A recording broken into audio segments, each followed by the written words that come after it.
Hello and welcome to WION Live Broadcast. I'm Nick Harper from Washington DC, and these are the headlines of the hour.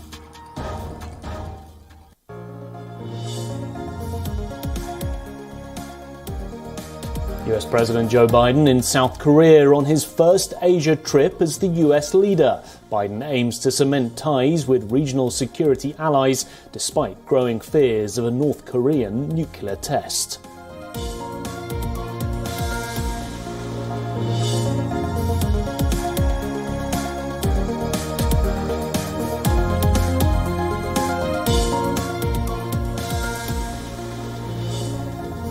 The G7 industrialized nations pledge $19.8 billion to shore up Ukraine's public finances as Kiev battles Russia's invasion.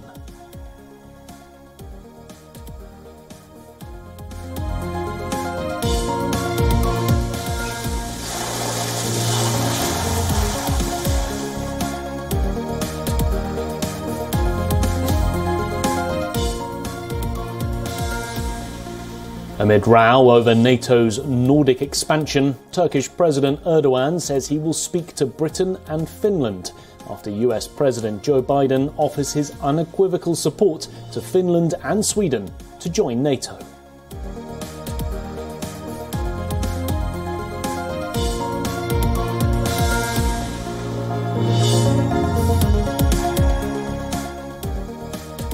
WHO convenes emergency meeting of experts to discuss monkeypox outbreak after multiple cases of monkeypox were reported in the US, Europe and Australia.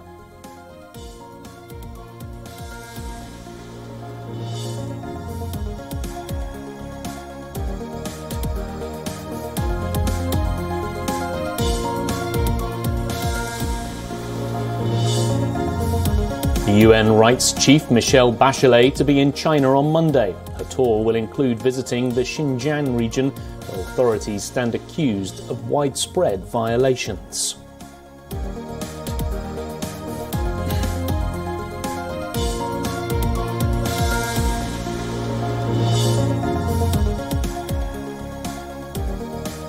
And US streaming service Netflix agrees to settle a tax dispute with Italy by paying $59 million in a 3-year-old tax evasion case.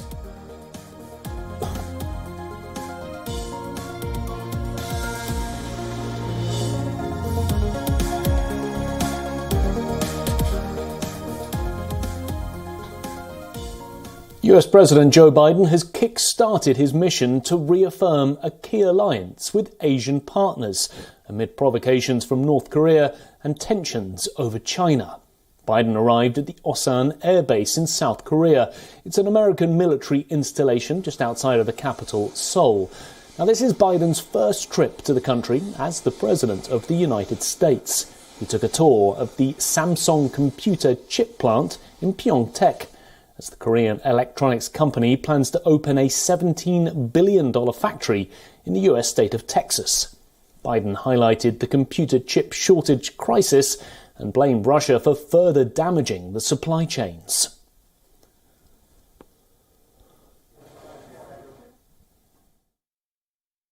The COVID-19 pandemic, exposed the fragility of just-in-time supply chains.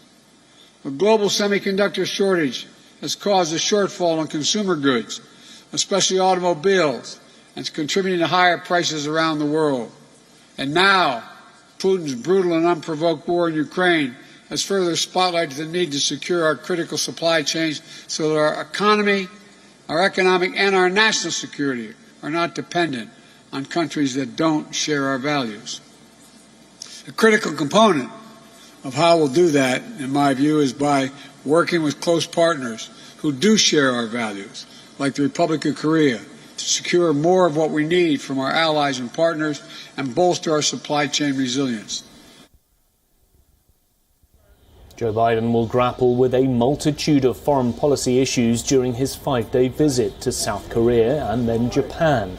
He plans to further tout economic partnership and security ties alongside the country's newly elected president. US intelligence has assessed that North Korea may fuel an intercontinental ballistic missile test, Such a scenario would only underscore the serious threat that North Korea continues to pose to the region. Well, our correspondent Susan Tarani is joining us live from New York City for more on this topic. Well, Susan, look, there are concerns that North Korea may carry out a test while Biden is in the region. What plans does the US have in place should that happen?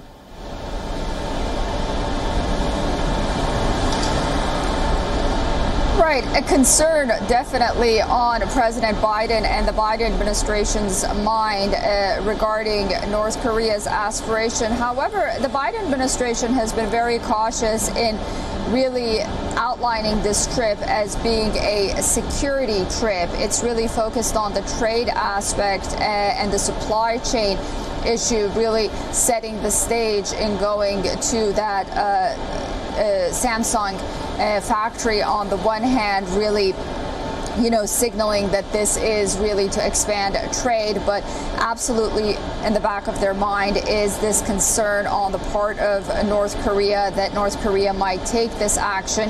And on the other hand, they do want to signal to China that perhaps, if it does have any aspirations of saber rattling in the Indo-Pacific region, it better think twice because of the way Russia has been treated because of its invasion of Ukraine. However, after we see how meetings with Quad member states in Japan go later on during his trip, and then, his meeting with the South Korean leader later on tonight as well, we'll get a better understanding on how the security aspects of this trip will be framed policy-wise as well, and we'll get a bit better picture on how this administration wants to deal with that aspect of it.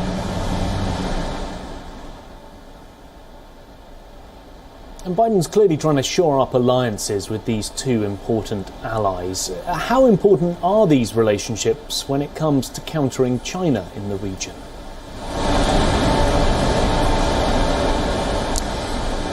Two of America's most important allies in the region, South Korea and Japan. And what's noteworthy is these two countries don't necessarily get along. And one of Biden's challenges during this trip will be to sort of try to forge an alliance between these two countries, sort of the way he brought NATO, at least the way he hoped to bring NATO member states together, again, in light of Russia's invasion of Ukraine. That's his best case scenario on the one hand. On the other hand, these are two countries that are home to almost 80,000 U.S. troops in the region. And then, you have that aspect of the Indo-Pacific Economic Partnership that the Biden administration really wants to bank on. That's sort of a replacement of the Trans-Pacific Partnership that the Trump administration left. So it's very important to forge those economic ties on the one hand to counter China on that aspect, and then on the other aspect, again, as we mentioned, for its aspirations militarily and security-wise, to show China that there is this sense of unity among these countries and the United States, and they're on the same page before Biden leaves the region. It's going to be very important as well.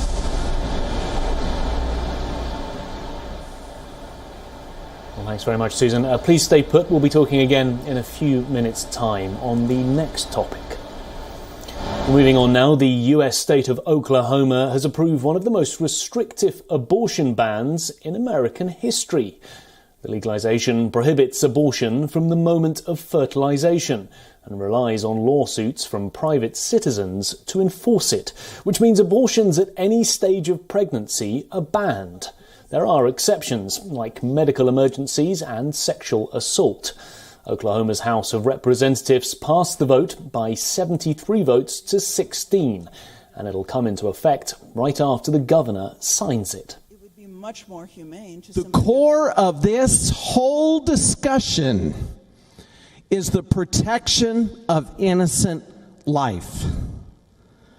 We can get diverted with so many other things that in and of themselves may be valid for discussion. But there can be nothing higher or more critical than the defense of innocent, unborn life. It is wrong to kill somebody. Emotion, hate, judgmental.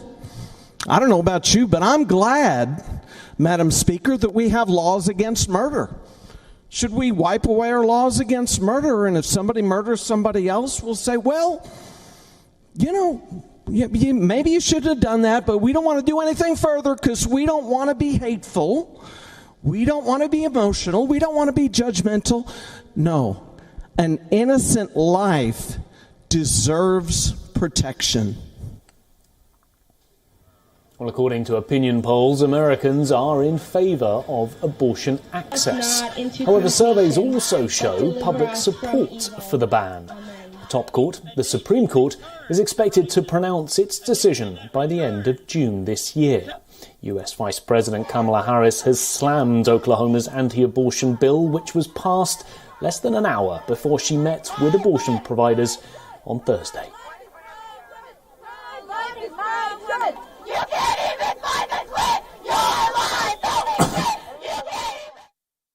It's outrageous, and it's just the latest in a series of extreme laws around the country. Several of the medical professionals joining us today are seeing the impact of these laws that are designed to punish and control women.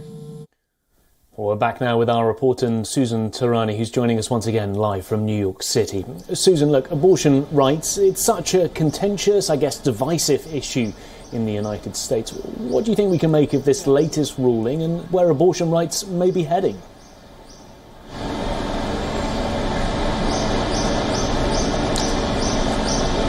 Yeah, such a polarizing issue indeed, and it really comes at a time when the Supreme Court really will make a decision ultimately at the end of June, beginning of July, whether or not to hand the decision making to these states. But you really do see how much there is an appetite, at least for red states, to go ahead with what was really how historically the laws and regulations in the United States were, and that was that the elected government of each state would make abortion laws. And, these are states that are arguing that we should go back to the way things were, where the people elect their representatives, and those representatives, state by state, basically make these laws. And, as polarizing as it is, these are states that, for the majority, when you poll them state by state, the people, even the women, for the most part, agree with those laws, but then you have the majority of blue states that don't. So it is going to be a very polarizing issue. It is something that's very highly personal for the majority of the American people. And then you also have, those laws that will kick into place if the Supreme Court goes ahead and overturns Roe v. Wade, where there's sort of somewhat of a snapback law where automatically, abortion will be banned, with some limits. But, you see how throughout the years how the issue of abortion has become so politicized and so extreme on both sides, at least on Capitol Hill and on the media. But then when Americans are polled, it's important to note that the majority of Americans are somewhat in the middle of the spectrum. They're not so much to the extreme to the left and so much to the extreme to the right that we're seeing right now. And Oklahoma might be, too much to the right of the case that we're witnessing.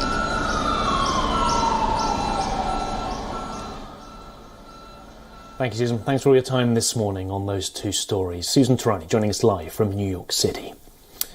Next today, the US Centre for Disease Control and Prevention has approved booster shots for the age group of 5 to 11. Vaccine advisors are recommending a single Pfizer COVID-19 vaccine booster dose for children aged 5 to 11 years of age. The booster should be given at least 5 months after the primary series. This comes after the Food and Drug Administration authorised it earlier this week. Now, every healthy elementary-aged child will be eligible to get a third COVID vaccine shot, similar to everyone above the age of 12.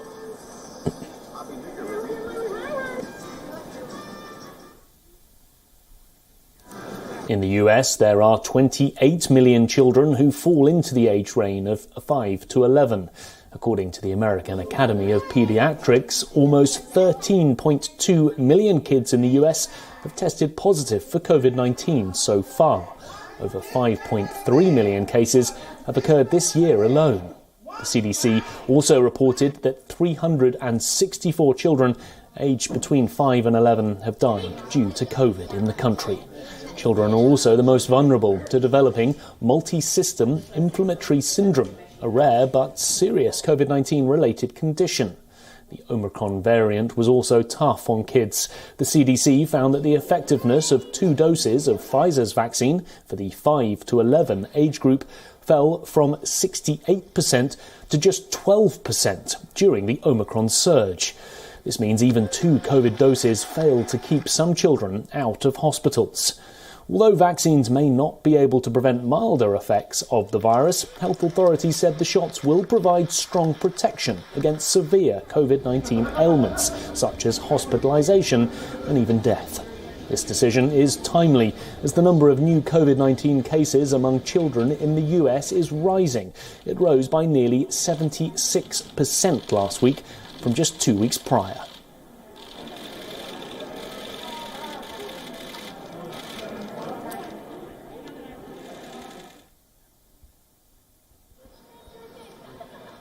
Moving on now to the state of Texas. A raging wildfire has swept through Taylor County. High winds, drought conditions and extreme temperatures have caused these fires. The fire is burning through some 28 square kilometres. A disaster has been declared in Texas County. Between 50 and 60 homes have been lost already to the mesquite heat fire. Texas reported wind gusts of up to 30 miles an hour. Now, earlier this week, 10% of the fire was contained. However, as weather conditions have worsened, it's grown to over 9,000 acres, and containment dwindled to only 5% as of Thursday afternoon. The National Weather Service has issued a red flag warning for 16 counties facing possible wind-driven wildfires.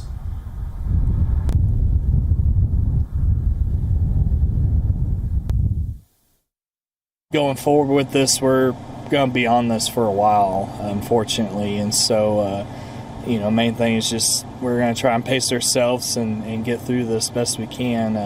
The number one priority, again, is going to be making sure we don't lose a life from this fire.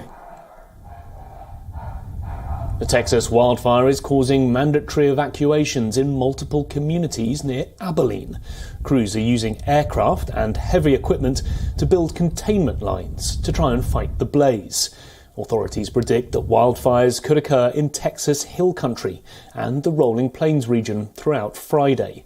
And new fires in grass and brush vegetation will most likely be difficult to control because of the dry and hot conditions, according to the Forest Service.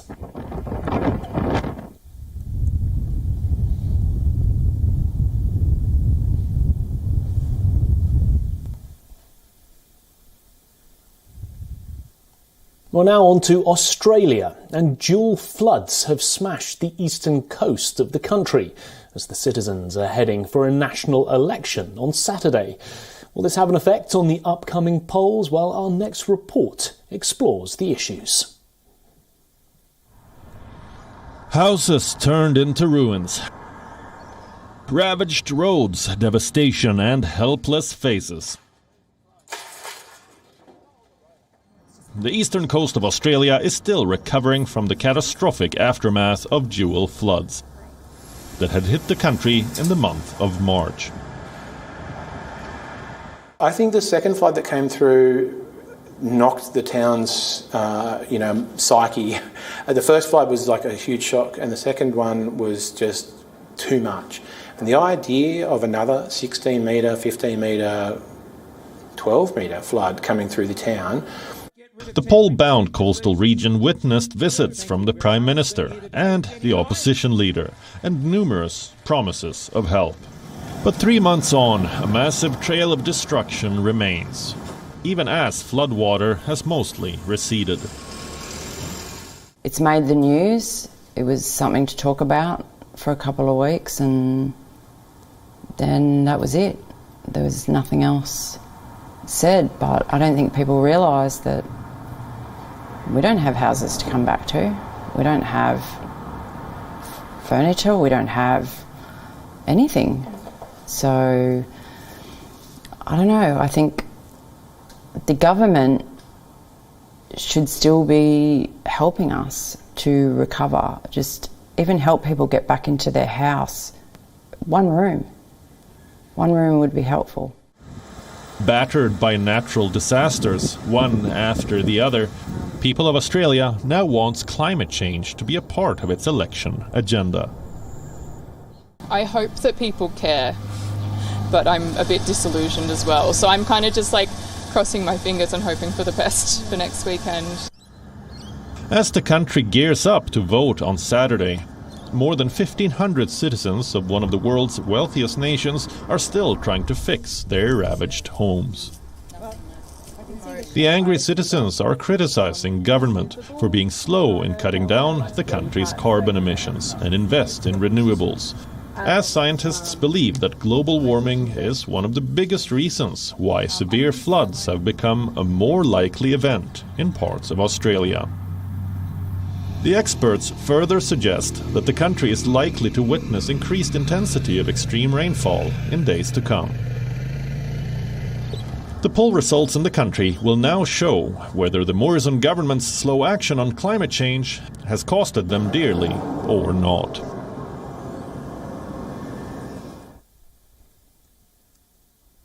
In the Democratic Republic of Congo, hippos and villagers share a space on the bank of the Ruzizi River.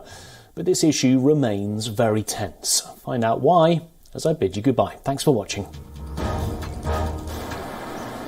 On the banks of the Ruzizi River that divides the Democratic Republic of Congo from Burundi, villagers badly need to work it out with their neighbours, the hippos. Living side by side is very complicated, says this resident of the village Katagota. She cannot forget what happened in 2017 when she lost the eldest of her 8 children. The hippos and I are enemies because they took my son away from me when he was just 16. He was a very smart boy and he was our family's pride. My son was really intelligent. He was studying and was already in his 2nd year. I was ready to sell my house to fund his studies, but the hippos killed him. Since 2019, at least 7 people have been killed by hippos and 6 others injured. Among them is this farmer who still can't believe he survived the attack. I was in the fields and a hippo attacked me. I defended myself with my machete. But he wounded my skull right here, and I bled a lot. I was sure it was the end for me, that I would die on the spot. But I only just made it, thank God. Conservationists say the problem is that humans have settled on riverbanks where the hippos were used to coming for food. It is illegal to occupy the land along the river, but many ignore the law. We would like the government to see how these animals could not be a danger to the population, because they're useful to us locals, even though they have been aggressive towards us until now. But really, we benefit from these animals. Encouraging villagers to see the hippos as an asset, able to attract people to the region and create jobs in tourism, could take some time. For now, environmental activists are left to fight against what they call mass extermination. I'd say the population is venting right now. When the hippos attack and kill a family member, that family can sometimes vent their anger on the hippos. Activists say at least 3 hippos are killed every month on the banks of the Ruzizi River and its outlet, Lake Tanganyika.